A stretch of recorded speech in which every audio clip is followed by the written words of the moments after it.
خصوصیات ہمیں یہاں سے پتہ چلی، اب قاری صاحب بتائیں گے۔ وقت کتنا ہے میرا؟ وقت ہمارے پاس ہے 4 منٹ آپ کے، 4 منٹ آپ کے۔ جزاکم اللہ۔ پھر حالات تو ماشاءاللہ سیرت کے حوالے سے دونوں شیخین نے بیان کر دیے، میں صرف ایک پہلو کو تھوڑا سا اجاگر کرنا چاہوں گا ان کے رازداری کے حوالے سے، کہ ہمارے ہاں یہ بڑا ایک المیہ ہوتا ہے کہ اگر کوئی شخص، کوئی بڑا اپنے دوستوں میں سے کسی ایک سے کوئی راز کی بات شیئر کرتا ہے اور دوسرے کے ساتھ نہیں کرتا، تو ہمارے ہاں اسے بہت بڑا ایک ایشو بنا کر اس کو عیب بنا دیا جاتا ہے۔ اس کا مطلب ہے تجھے مجھ پہ بھروسہ ہی نہیں ہے، تجھے مجھ پہ اعتبار ہی نہیں ہے، تو سب کچھ اسی کو سمجھتا ہے۔ یہاں ہم دیکھتے ہیں ابو بکر صدیق موجود ہیں، عمر فاروق موجود ہیں، عثمان غنی موجود ہیں، علی المرتضیٰ موجود ہیں، اور کسی کے دل میں ایک رائی کے دانے برابر بھی خلش نہیں آئی کہ نبی رحمت صلی اللہ علیہ وسلم نے حذیفہ بن یمان کا انتخاب کیا، ہم میں کیا کمی تھی؟ کسی نے بھی ایسا نہیں سوچا۔ پھر یہ اصل میں اللہ تعالیٰ نے، جیسے ایک مشہور ہے مقولہ کہ لکل فن رجال، ہر فن کے لیے اللہ تعالیٰ نے بندے ہی الگ بنائے۔ اب جون جولائی کی تپتی دھوپ میں ایک پٹھان جو باہر سڑک پہ کھڑا ہو کر کھدائی کر سکتا ہے، وہ ہم نہیں کر سکتے۔ ہر کام کے لیے اللہ نے الگ بندے بنائے، اور وہ ان کا جسم، ان کی نفسیات، سب کچھ اسی کے ساتھ میچ کر رہی ہوتی ہے۔ حضرت حذیفہ بن یمان رضی اللہ تعالی عنہ کو جو رسول اللہ صلی اللہ علیہ وسلم نے رازدار بنایا، تو انہوں نے بھی آپ کے راز کو کبھی اور آپ کے اعتماد کو کبھی بھی ٹھیس نہیں پہنچائی ساری زندگی۔ حالانکہ فاروق اعظم، جیسا کہ ڈاکٹر صاحب نے کہا، کہ انہوں نے پوچھا کہ کہیں اس میں لسٹ میں میرا نام تو نہیں۔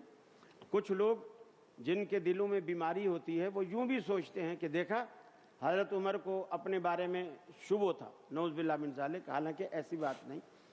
وہ ایک انتہائی عاجزی اور انتہائی کسر نفسی تھی، ورنہ تو اللہ کے حبیب نے یہ بھی کہا تھا لو کان بعدی نبی لکان عمر، بالکل سے، اگر میرے بعد نبوت کے دروازے کھلے ہوتے تو عمر ضرور اسی دروازے سے داخل ہوتا۔ بالکل سے۔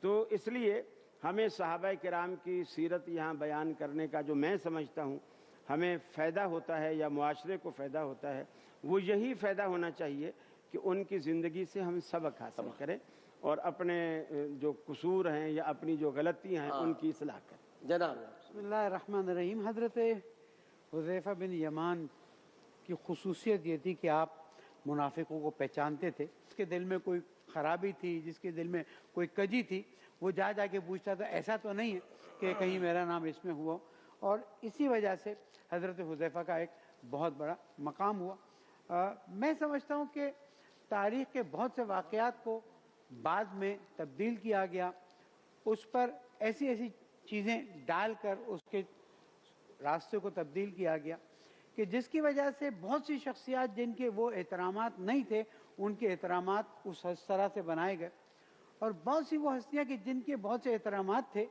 ان کو بالکل زیرو کر دیا گیا۔ ایک جملہ میسمی صاحب کی زبان سے سرزد ہوا، میں نہیں سمجھتا کہ ساون ہوا یا آمدن ہوا، وہ یہ کہ جن کے دلوں میں کجی تھی وہ آ کر پوچھتے تھے کہ ہمارا نام تو اس میں نہیں ہے۔ سیدنا فاروق اعظم نے بھی آ کر پوچھا۔ ہماری تاریخ میں یہ نہیں ہے، ہم تو نہیں، آپ نے اپنی بات دیکھی، وہ اصل میں بیان یہ کر رہے ہیں کہ پوری دل میں کجی نہیں بات یہ ہے کہ اپنے موقف کو ہم نے کسی کو چیلنج نہیں کیا، جیسے حدیث بیان کی،